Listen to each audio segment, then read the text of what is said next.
Good morning. It is 6:29 in the a.m.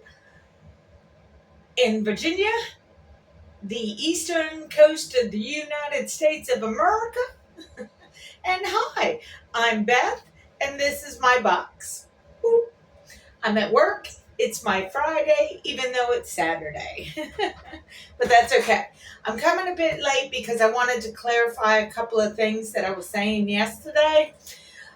When I was talking about the Babylonians and the Sumerians and the capture of the Jewish folks, it was actually the Persians. The Persians had conquered the Babylonian Empire, and the start of their capturing of Jewish people started in 597 BC.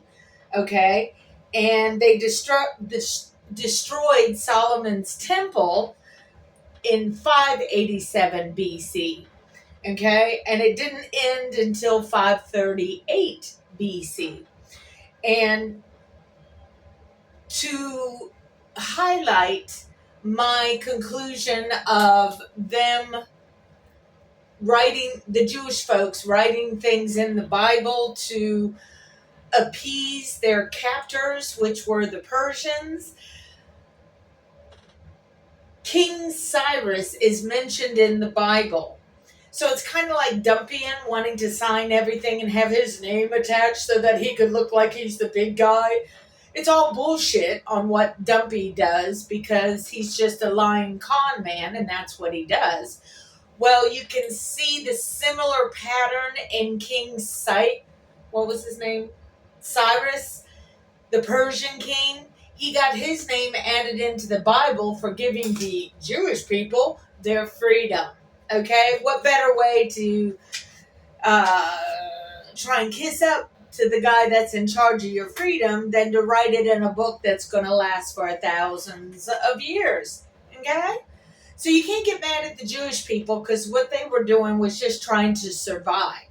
And still to this day, they practice, for the most part, the same things that they've practiced for thousands of years. Okay? And you couldn't have Christianity without the Jewish people from the get-go. All right? So anyway, so I looked that up so that I could clarify. I don't have my notes when I'm here at work. I'm just rambling off at the top of my head because I've researched it so much that it's in my head and I can't help but think about it that way. You know what I mean? So anyway, there is the Black Nile, and that pretty much is right above the Blue Nile, and the Yellow Nile was on the opposite side in northern Sudan and southern Egypt. There was also another river called the Tekesi Z. Okay, can't pronounce it, but that's what it is. You can look it up for yourself. And there's certain points that Moses writes in there that are containing the names that are actually still available for research, showing you that it's right fucking there. All right, so what I did for you, and it's very much so not to scale, but hopefully this will help you gain an understanding as to what's going on. So I drew the River Nile, and I want to add one more little small component over here because it's actually kind of important that I did not discuss yesterday. All right. So when you think of the Nile River, a lot of times people just think of the portion that's in Egypt, which, imagine that because they talk about the Nile so much. So you have the delta, which is the end point of the Nile. The Nile starts all the way down in South Africa, all the way down, because you have to go down to Lake Victoria, which is well south. Okay, so what I did was I drew this little not to scale map so that you can see. And that's hard to see anyway. So you have the delta that's up here where the water empties into the Mediterranean Sea. And then you have over here, there's like Uh, it looks like a petal to a flower.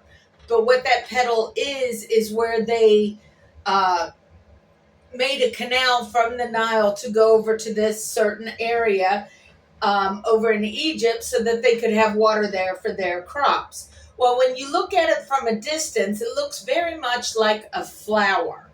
The Nile River itself is a flower, and this is the head of the flower right there. This is a leaf that's over to the side, and this is how the Nile starts and continues on. You've got this portion of the Nile, which is the white Nile portion. Then you have the blue portion, which is over here. And this is Lake Tana. Lake Tana is the one that looks like a heart. And that's called the Blue Nile. And then they meet up right here in Khartoum. Okay? The Yellow Nile was over here, and it dried up, I think, about 8,000 BC, something like that. I mean, it's been dry for a very, very long time.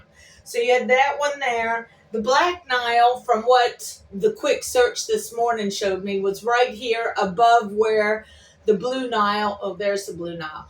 It's on the same side as the Blue Nile, but this is the Blue Nile here with Lake Tana, and this is the Black Nile that came in through here. So you had the White Nile, the Blue Nile, the Black Nile, and the Yellow Nile. But the Black Nile is also sometimes called the Red Nile. Okay? So one of the things that the Jewish folks created, because their Bible gave them instructions on how to do it, but it was the menorah. Okay? Most people are familiar with the menorah because of Hanukkah. Hanukkah is the 8 days celebration, I think it's 8 days, celebration of lighting the candles to commemorate their escape from, I think, Egypt. It's a whole thing about that. I don't really think that that's kind of the way it played out, but I don't have my notes and I haven't obsessed over it for a very long time.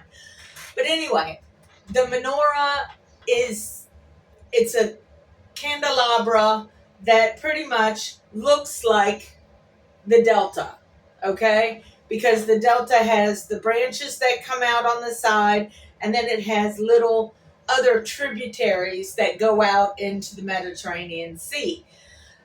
Well, the Bible is very specific on how you should make the menorah to memorialize everything.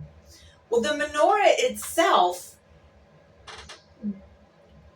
serves more than the purpose that is commonly accepted. The menorah itself is the map to the Garden of Eden, okay?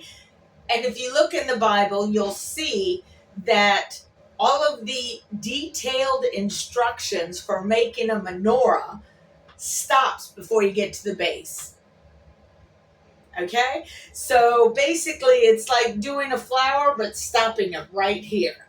You got your petals, because it's very specific about the petals. Then you've got buds and flowers that are also on the menorah, and they call them almonds. I believe that's correct. And if you research the terminology of almond in Spanish, I believe, is luz, L-U-Z, and that, when you interpret that in a different way, means light. You see what I'm saying? All words originated from one set of language, and then it got kind of twisted and played with. So you have to, in your research, twist and play with it in order to see what it was they were trying to say and leave as a memorial for everybody, okay? And in a way, it's kind of like the white person's version of black religion, because it all started in Egypt. Everything that's in the Bible was a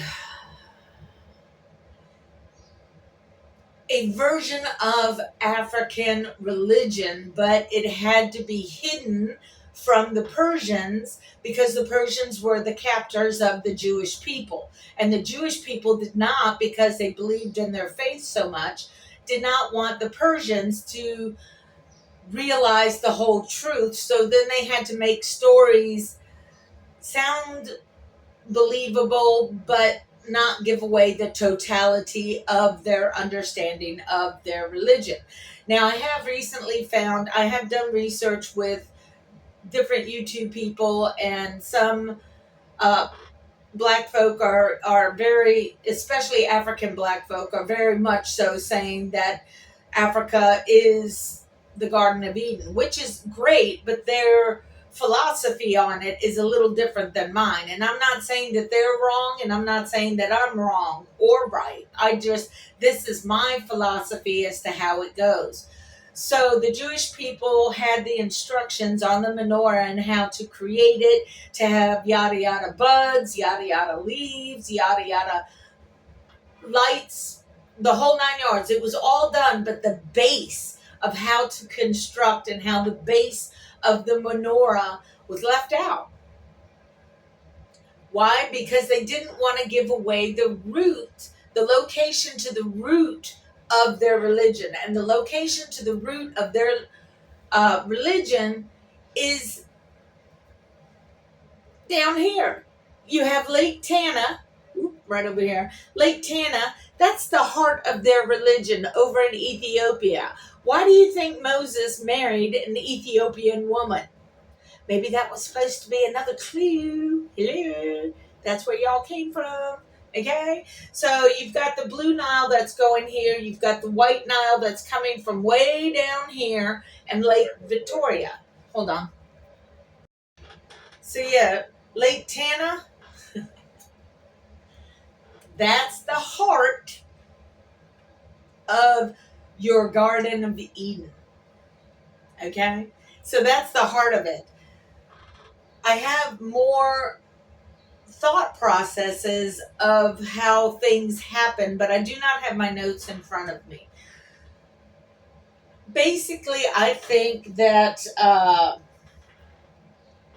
the Moses story, there is a plausibility of the Moses story being real, and what I think it was, or how it started, was with a lady named Queen Titi.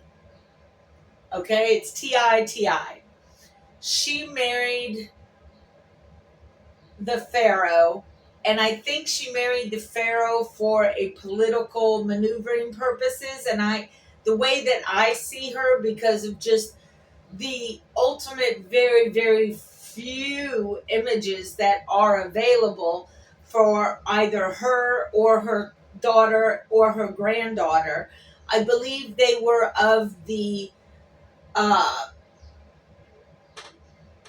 place in southern Africa in which the folks there had a skin tone that was so dark black that it looked blue.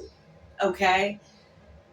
That has a big component with the Jewish religion.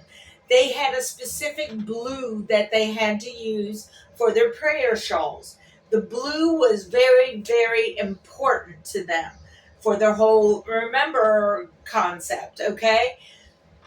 So I believe Queen Titi, I call her TTI just because it helps me to stick it in my head, but I believe the spelling of her name is Titi. So it's TTI is how I say it. Anyhow, because Egyptians, like the Jewish folk, did not put vowels, for the most part, into their words. So you got to kind of figure things out by putting vowels in where they are absent. So at the time that Queen Titi got married to the Pharaoh, okay, they were battling the Hyksos. The Hyksos were down in the Delta because the pharaohs at this time were more or less in Thebes, what we refer to as Thebes or Luxor. That's one of the problems with trying to do research, is that names to places get changed throughout time, so it's harder to go back and do your research as to what that name was, what did that meaning of that name mean, and yada yada yada. So anyway, like Thebes has been changed from Luxor, from Asut, which was the original name from the Egyptians. So anyway, that's where the pharaohs at the time were staying, and they were battling the Hyksos that were down at the flower top.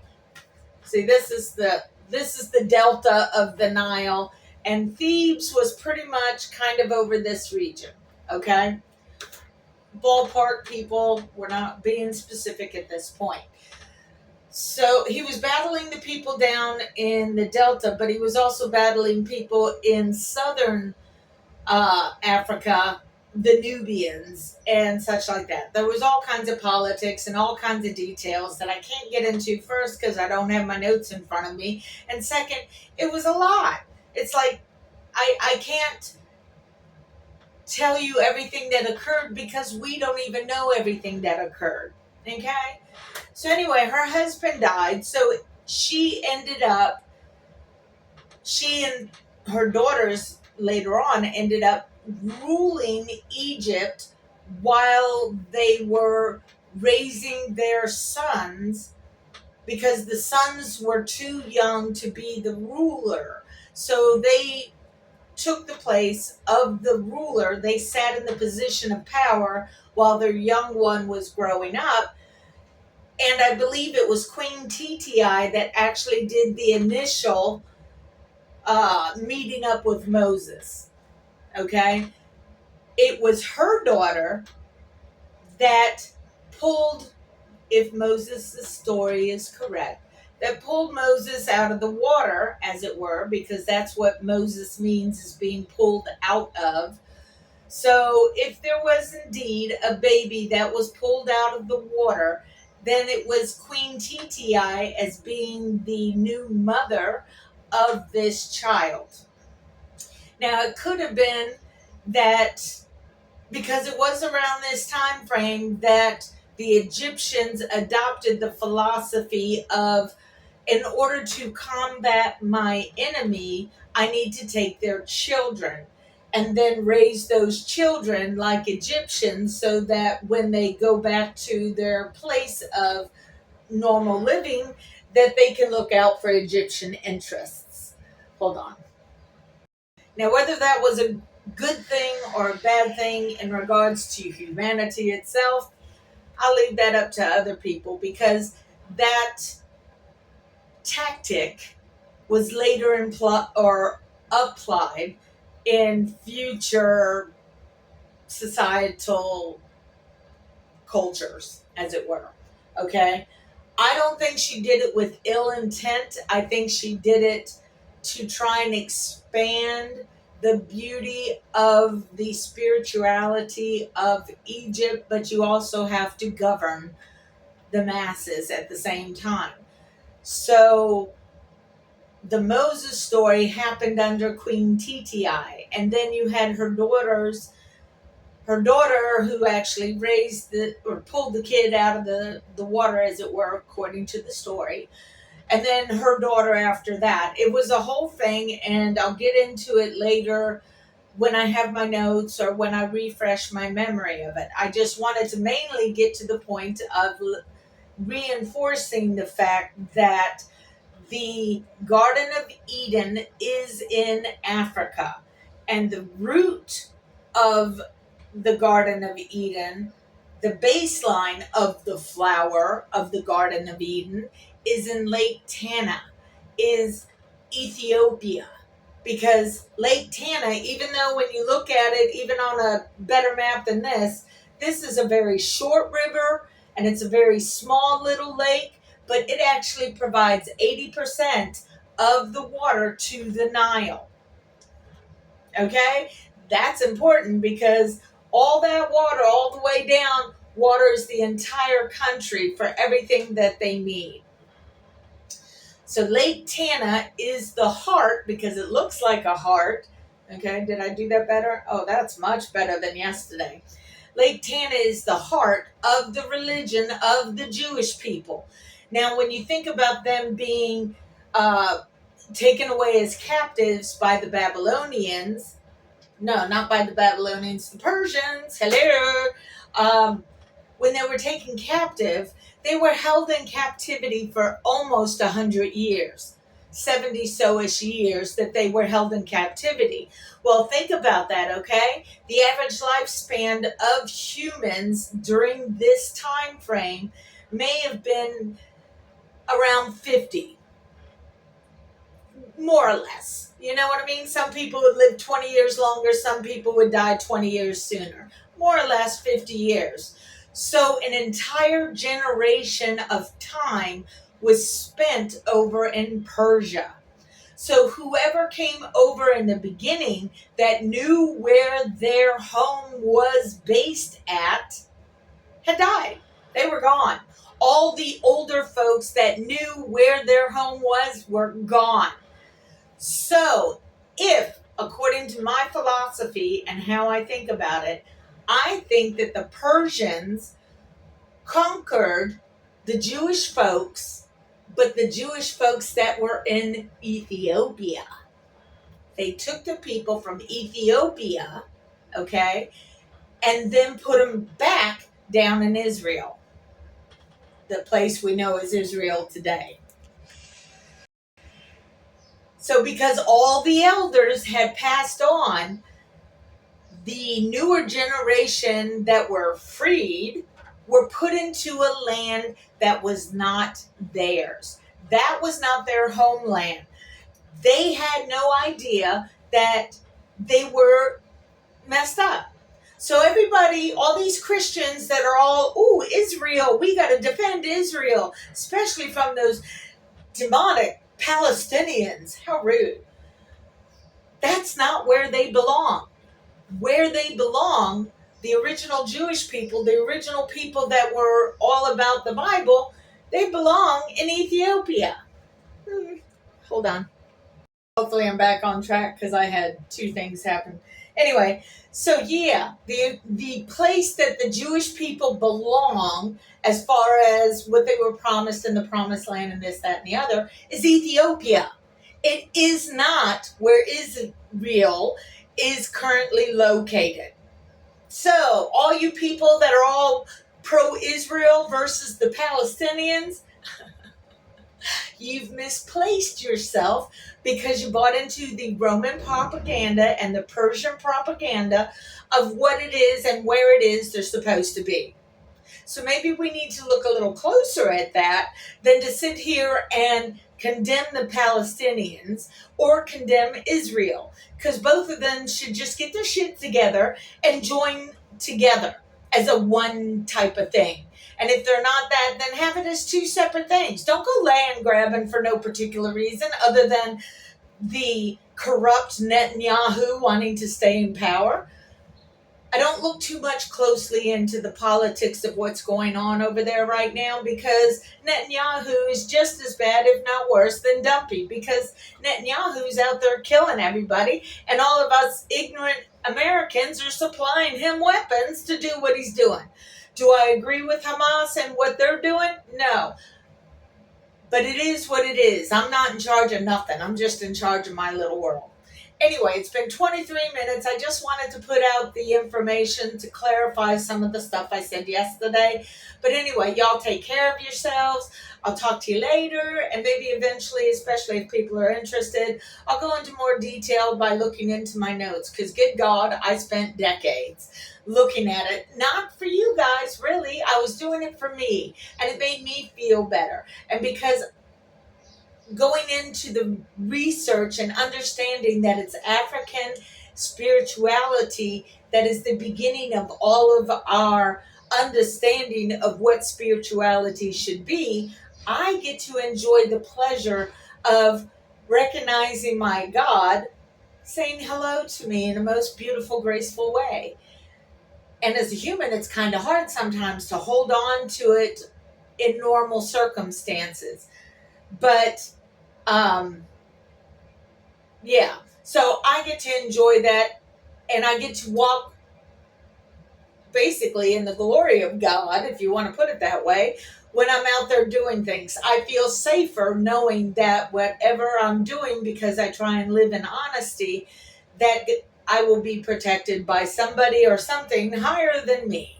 Anyway, for now, it's been 25 minutes, people. Anyway, y'all take care of yourselves because that's all we got. I want you to have peace for the day. Research this stuff yourself. Look into it. It's fascinating as hell. Anyway, peace out to y'all. Take care of yourselves. All right. Live on to fight another day. Oh, June 6th. I will be going to the June 6th march. Okay? Okay. Bye.